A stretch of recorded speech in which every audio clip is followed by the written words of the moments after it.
भारतर चारि धाम भितर गोटे धाम होची पुरी जगन्नाथ धाम। सारा विश्व जहां पाद तले मुंड नुआए।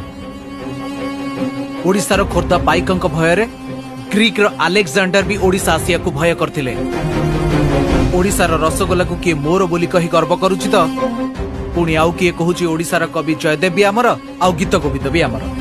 आपण जानिचंती जो हॉकी खेल ए देशर जातीय खेल तार मेन स्पॉन्सरशिप भी एई ओडिशा। एठी चासी माने मागणारे स्वास्थ्य सेवा पांती आ गरीब लोक माने 5 टंका पेट पूरे की खांती। आम ओडिया रे शून्य माने जीरो। सारा पृथ्वी को ओडिया माने ही सिखैचंती। भारतर प्रथम शहीद जय राजगुरु सी भी जड़े ओडिया पाइक थिले। दूरवीक्षण जंत्र नुह बाउंस नली आउ केई खंड काठी साहाय्य सूर्य चंद्र नक्षत्र गतिविधि मापी दिले। से हेउचंती सामंत चंद्रशेखर। से भी जड़े ओडिया पुओ थिले।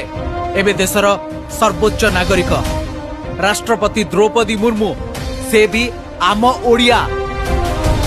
इतिहास साक्षी अछि ओडिया दान रे खुशी पाए। मु याको आपन को दान दे देली किंतु गोटे दुख रही आपण जहां को नेले ना सी नुआ नु सेकंड हैंड। जदि से बुझी पार नथिबे ताहले तांको टिके हिंदी रे बुझे दबो। आसुची आज्ञा। जय जगन्नाथ।